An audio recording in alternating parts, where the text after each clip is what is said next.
E é para Varsóvia, a capital da Polônia, que nós vamos agora conversar com o nosso enviado especial, Matias Brotero, que segue nessa cobertura, acompanhando principalmente agora esse fluxo de refugiados.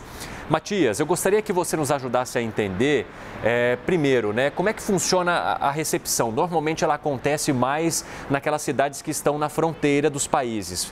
Poucas pessoas vão para Varsóvia, ou quase nenhuma, eu diria, de refugiado acolhido. E qual que é a distância entre capital e essa região fronteiriça, hein? Bem-vindo, bom dia para você. Bom dia, Evandro, e a todos que nos acompanham daqui já, boa tarde, daqui de Varsóvia. Olha, Evandro, de fato, Varsóvia, a capital, ela tá é uma região bastante central, da Polônia. Há 8 pontos, checkpoints, que ficam na fronteira da Polônia com os outros países, que é por onde esses refugiados entram. Então, primeiro, na hora que eles passam pela fronteira, eles são direcionados a centros de informação, se é que eles não são acolhidos logo na hora que eles desembarcam do trem, No caso do trem que eu acompanhei, por exemplo, a gente chegou num desses pontos de entrada e aí pegou um outro trem de 3 horas e meia, mais ou menos, até Varsóvia, aqui na Polônia.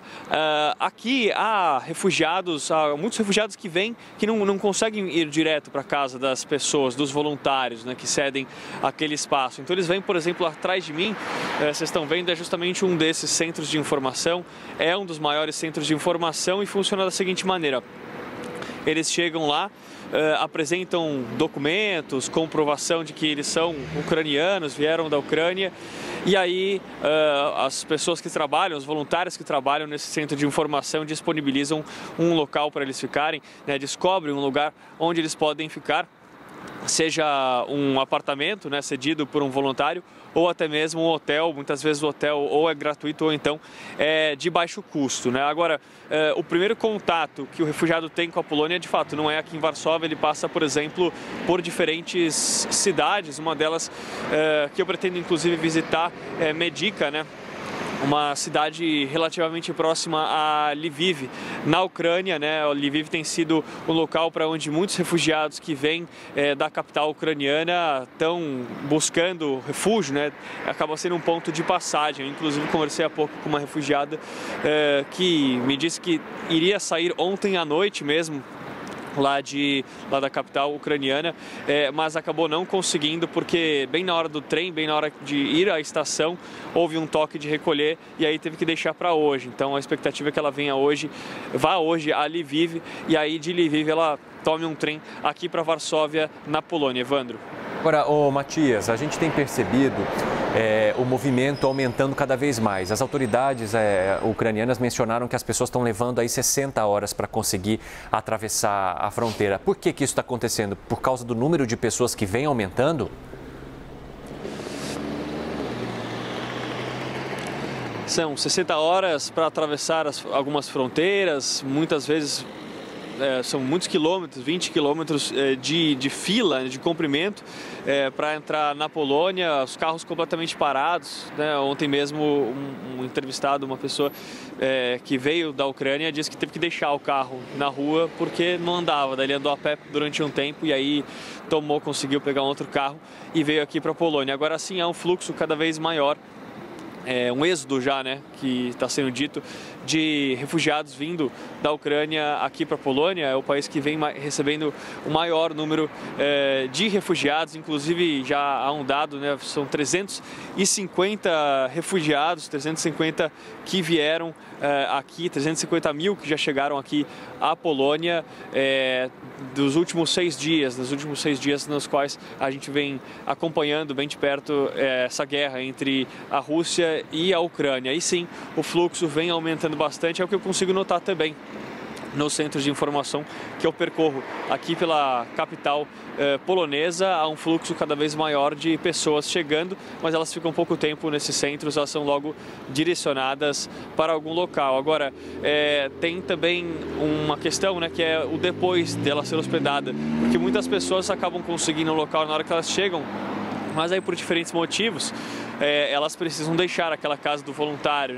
Então, ontem também falando com uma pessoa, um refugiado que veio aqui para a Polônia, ele me disse que eu consegui uma casa para minha família quando eu cheguei, mas agora fui informado que não vou poder ficar mais lá, então estou procurando um outro lugar para ficar. Sim, e agora é importante a gente reforçar que a Polônia não é o único país que vem recebendo refugiados, né? Há muitos países, por exemplo, a Moldávia, a Eslováquia, diferentes países aqui da região que vem recebendo esses refugiados, só que aqui na Polônia é o país onde há o maior fluxo e onde a gente consegue notar também imensas filas de pessoas tentando atravessar a fronteira. Ô Matias, as informações das autoridades, os pronunciamentos nós estamos acompanhando o tempo todo, né, ao vivo aqui na CNN Brasil, nessa cobertura especial que fazemos. Então é por isso que eu vou manter com você essa conversa que trata mais da realidade que você encontra aí, para você nos contar o que você tem visto também. Tem uma outra dificuldade que está sendo mencionada, tanto pelas autoridades quanto pelas pessoas, que é a temperatura. Então eu queria saber um pouquinho de como está a temperatura por aí, né, se de fato isso atrapalha bastante o traslado dessas pessoas, o transporte dessas pessoas. E outra coisa, qual que é a sensação aí em Varsóvia? As pessoas, elas de fato, elas estão se sentindo muito próximas dessa guerra também pelo fato da Polônia estar acolhendo as pessoas? O que você encontra pelas ruas? Há um medo, por exemplo, de que essa guerra se generalize ou se transforme em algo muito maior que rompa as fronteiras com a Ucrânia? O que você pode contar para a gente nesse aspecto?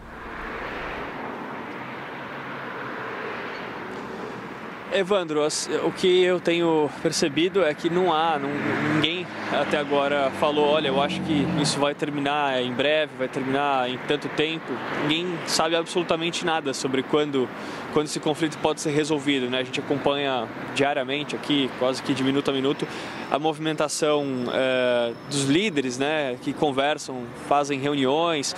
Já deve ter outra reunião entre os ministros russos e ucranianos, como aquela que a gente viu ontem, mas não há expectativa sobre quando isso deve terminar, né? E sim, enquanto há assim, um senso de solidariedade por parte dos poloneses, por exemplo, há pouca esperança de que isso se resolva logo aqui pela Polônia.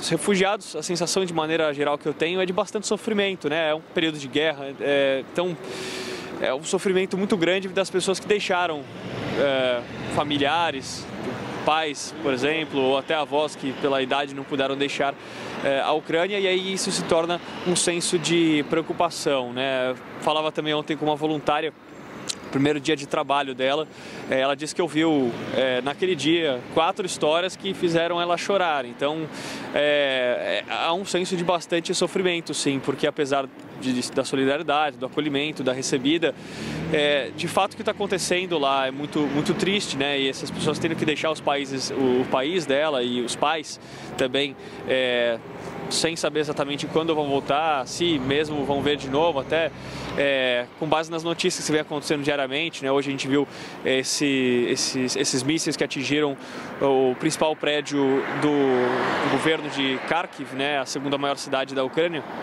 Então, as notícias, elas não levam tons otimistas, até porque não tem nem como ter, né, esse tom. Apesar de você ajudar o máximo possível, é difícil encontrar uma tônica otimista num momento como esse, Cine. Matias Brotero, muito obrigado pelas informações por enquanto. Um bom trabalho para você. A gente conversa mais ao longo desta edição.